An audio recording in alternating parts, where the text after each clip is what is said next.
ಕೋಲಾರ ಜಿಲ್ಲೆಯ ಶ್ರೀನಿವಾಸಪುರ ಪಟ್ಟಣ ಸಮೀಪದ ಬೈರಪ್ಪನಹಳ್ಳಿ ಬಳಿ ಹಳೆಯ ಜಮೀನು ವಿವಾದ ಹಾಗೂ ರಾಜಕೀಯ ದ್ವೇಷದ ಹಿನ್ನೆಲೆಯಲ್ಲಿ ಇಬ್ಬರ ಮೇಲೆ ಚಾಕುವಿನಿಂದ ಹಲ್ಲೆ ನಡೆಸಿ 3 ಲಕ್ಷ ನಗದು ದೋಚಿದ ಆರೋಪ ಕೇಳಿಬಂದಿದೆ. ಸಂತ್ರಸ್ತ ವಿಶಾಲ್ ಅವರ ಹೇಳಿಕೆಯಂತೆ ಶನಿವಾರ ಸಂಜೆ ಸುಮಾರು 4:30 ರಿಂದ 5 ಗಂಟೆಯ ವೇಳೆಗೆ ಬೈರಪ್ಪನಹಳ್ಳಿ ಸಮೀಪದ ಟೈಲ್ಸ್ ಅಂಗಡಿಗೆ ಟೈಲ್ಸ್ ವೀಕ್ಷಿಸಲು ತೆರಳಿದ್ದ ವೇಳೆ ಸ್ಥಳೀಯ ದಿನೇಶ್ ರೋಣೂರು, ಅಭಿ ಹಾಗೂ ಅವರೊಂದಿಗೆ ಬಂದಿದ್ದ ತಂಡ ಏಕಾಏಕಿ ಹಲ್ಲೆ ನಡೆಸಿದೆ. ಬಳಿಕ ಅವರ ಬಳಿಯಿದ್ದ ಸುಮಾರು 3 ಲಕ್ಷ ನಗದನ್ನ ಕಿತ್ತುಕೊಂಡು ಪರಾರಿಯಾಗಿದೆ ಎಂದು ಆರೋಪಿಸಲಾಗಿದೆ. ಹಲ್ಲೆಯ ಬಳಿಕ ವಿಶಾಲ್ ಅವರು ತಮ್ಮ ಚಿಕ್ಕಪ್ಪ ಲಕ್ಷ್ಮಣ್ ರೆಡ್ಡಿ ಅವರಿಗೆ ಕರೆ ಮಾಡಿ ವಿಷಯ ತಿಳಿಸಿದ್ದಾರೆ. ತಕ್ಷಣ ಸ್ಥಳಕ್ಕೆ ಬಂದ ಲಕ್ಷ್ಮಣ್ ರೆಡ್ಡಿ ಆರೋಪಿಗಳನ್ನು ಪ್ರಶ್ನಿಸಲು ಮುಂದಾದಾಗ ದಿನೇಶ್ ರೋಣೂರು, ಅಭಿ ಹಾಗೂ ರೋಣೂರು ಮೂಲದ ಸುಮಾರು 9 ಜನರ ಗುಂಪು ಅವರ ಮೇಲೂ ಮುಗಿಬಿದ್ದು ಚಾಕುವಿನಿಂದ ಹಲ್ಲೆ ನಡೆಸಿದೆ ಎನ್ನಲಾಗಿದೆ. ಈ ದಾಳಿಯಲ್ಲಿ ಲಕ್ಷ್ಮಣ್ ರೆಡ್ಡಿ ಅವರ ಕಿವಿಯ ಭಾಗಕ್ಕೆ ಗಂಭೀರ ಗಾಯಗಳಾಗಿದ್ದು ಅವರನ್ನು ಆಸ್ಪತ್ರೆಗೆ ದಾಖಲಿಸಿ ಚಿಕಿತ್ಸೆ ನೀಡಲಾಗುತ್ತಿದೆ. ವಿಶಾಲ್ ಅವರಿಗೂ ಹಲ್ಲೆಯಲ್ಲಿ ಗಾಯಗಳಾಗಿವೆ ಎಂದು ತಿಳಿದುಬಂದಿದೆ. ಸಂತ್ರಸ್ತ ಲಕ್ಷ್ಮಣ್ ರೆಡ್ಡಿ ಅವರ ಪ್ರಕಾರ ಈ ಘಟನೆಗೆ ಹಳೆಯ ಜಮೀನು ವೆಚ್ಚವೇ ಪ್ರಮುಖ ಕಾರಣವಾಗಿದೆ. ದಿನೇಶ್ ರೆಡ್ಡಿ ಕುಟುಂಬ ಹಾಗೂ ತಮ್ಮ ಕುಟುಂಬದ ನಡುವೆ ಕೋರ್ಟ್ನಲ್ಲಿ ಜಮೀನು ಸಂಬಂಧಿತ ಪ್ರಕರಣಗಳು ನಡೆಯುತ್ತಿದ್ದು ಅದೇ ದ್ವೇಷದ ಹಿನ್ನೆಲೆ ಈ ದಾಳಿ ನಡೆದಿದೆ ಎಂದು ಆರೋಪಿಸಿದ್ದಾರೆ. ಜೊತೆಗೆ ಕಾಂಗ್ರೆಸ್ ಜೆಡಿಎಸ್ ರಾಜಕೀಯ ವೈಮನಸ್ಸು ಹಾಗೂ ಗ್ರಾಮ ಪಂಚಾಯಿತಿ ಚುನಾವಣೆಯ ಸಂದರ್ಭದಲ್ಲಿಯೂ ತಮ್ಮ ಕುಟುಂಬಕ್ಕೆ ಕೊಲೆ ಬೆದರಿಕೆ ಹಾಕಲಾಗಿತ್ತು ಎಂದು ಅವರು ಹೇಳಿದ್ದಾರೆ. ಪ್ರಸ್ತುತ ಇಬ್ಬರು ಗಾಯಾಳುಗಳು ಆಸ್ಪತ್ರೆಯಲ್ಲಿ ಚಿಕಿತ್ಸೆ ಪಡೆಯುತ್ತಿದ್ದು ಘಟನೆಗೆ ಸಂಬಂಧಿಸಿದಂತೆ ಪೊಲೀಸರಿಗೆ ದೂರು ನೀಡಲು ಮುಂದಾಗಿದ್ದಾರೆ. ಪ್ರಕರಣ ದಾಖಲಾದ ಬಳಿಕ ನಿಜಾಂಶ ಹಾಗೂ ಆರೋಪಗಳ ಬಗ್ಗೆ ಪೊಲೀಸರು ತನಿಖೆ ನಡೆಸಲಿದ್ದಾರೆ. ನನ್ನ ಹೆಸರು ವಿಶಾಲ್ ಅಂತ. ಲಕ್ಷ್ಮಣ್ ರೆಡ್ಡಿ ನಮ್ಮ ಚಿಕ್ಕಪ್ಪ ಆಗಬೇಕು.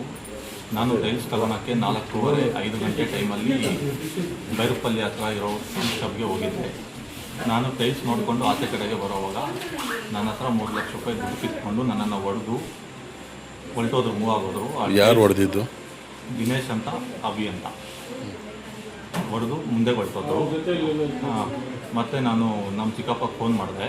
ಅವರು ಟೈಲ್ಸ್ ಅಂಗಡಿಯವರೆಲ್ಲ ಅವ್ರನ್ನ ಅಡ್ಡಾಕ್ತಾಯಿದ್ರು.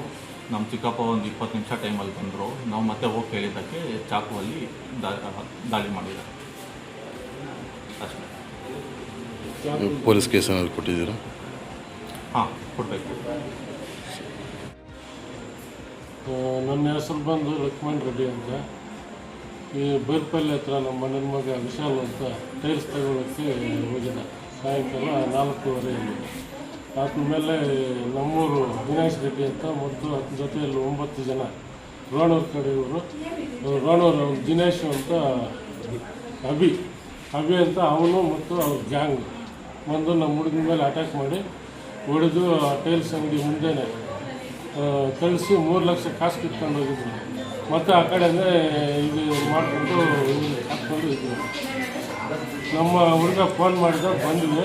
ನಾನು ಯಾರ ಬಂದಿದ್ದು ನಿಮ್ಮದು ನಮಗೇನು ಸಂಬಂಧ ಕೇಳಿದ್ದಕ್ಕೆ ನಮ್ಮ ಮೇಲೂ ಚಾಕುಗಳಿಂದ ಹಾಕಿ ಜನ್ನಿಗಳಿಂದ ಹೊಡೆದು ಚಾಕಲ್ಲಿ ಅವನು ದಿನೇಶ್, ನಮ್ಮೂರು ದಿನೇಶ್ ಅವನು ಚಾಕಲ್ಲಿ ಹಾಕಿದ ಕತ್ತು ತಪ್ಪಿಸ್ಕೊಂಡು ಇದು ಮಾಡಿದ್ದಕ್ಕೆ ಬಗ್ಗಿದ್ದಕ್ಕೆ ಕಿವಿ ಕಟ್ಟಾಗಿದೆ.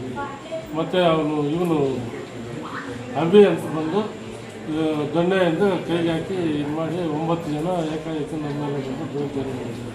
ಏನಾದ್ರು ಹಳೆ ದ್ವೇಷ ಇತ್ತು ನಿಮ್ಮ ಮೇಲೆ? ಹಳೆ ದ್ವೇಷ ಅಂದರೆ ದಿನೇಶ್ ರೆಡ್ಡಿ ಅವ್ರಿಗೂ ನಮಗೂ ಜಮೀನು ತಕರಾರಿದೆ. ಮತ್ತು ಅವ್ರು ಬಂದು ಕಾಂಗ್ರೆಸ್ಸು, ನಾವು ಬಂದು JDS. ನಮ್ಮೂರಲ್ಲಿ ಜನರಲ್ ಕ್ಯಾಂಡಿಡೇಟ್ ಬಂದಿದೆ, ಹಾಕಿದ್ರೆ ಸಾಯಿಸ್ತೀವಿ ಅಂತ ಇದು ದೌರ್ಜನ್ಯ ಮಾಡಿಕೊಂಡು ಈ ಥರ ಇದು ಮಾಡ್ಕೊಂಡು ಬಿಹೇವ್ ಮಾಡ್ತಿದ್ದಾರೆ. ಏನು ನಿಮ್ಗೆ ಹಳೆದ ವಿಷಯ ಏನು? ನಮಗೂ ಅವ್ರದ್ದು ಜಮೀನು ವ್ಯವಹಾರಗಳು ಕೋರ್ಟಲ್ಲಿದ್ದಾವೆ. ಈ ಹಿಂದೆ ದೊಡ್ಡಕೊಳ್ಳ ಇದ್ದಾಗ ಕೇಸುಗಳಾಗಿತ್ತು. ಅವರೇನು ಬಂದು ಇದು ಮಾಡಿ ರಾಜಿ ಮಾಡಿ ಕಳಿಸಿದ್ರು.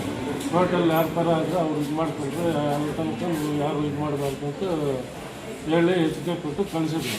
ಇವತ್ತು ಬಂದು ಮತ್ತೆ ನಮ್ಮನ್ನು ನ್ಯಾಮರಿಸಿ ಈ ಥರ ಮಾಡಿದ್ರು. ಈ ರೋಣೂರು ಅಭಿಯಾನ್ ಅವ್ರು ಏನಾಗಬೇಕು? ಅವ್ರಿಗೂ ನಮಗೂ ಸಂಬಂಧ ಇಲ್ಲ. ದಿನೇಶ್ ಅವರು ನಮ್ಮ ದೊಡ್ಡಪ್ಪನ ಮೊಮ್ಮಗ.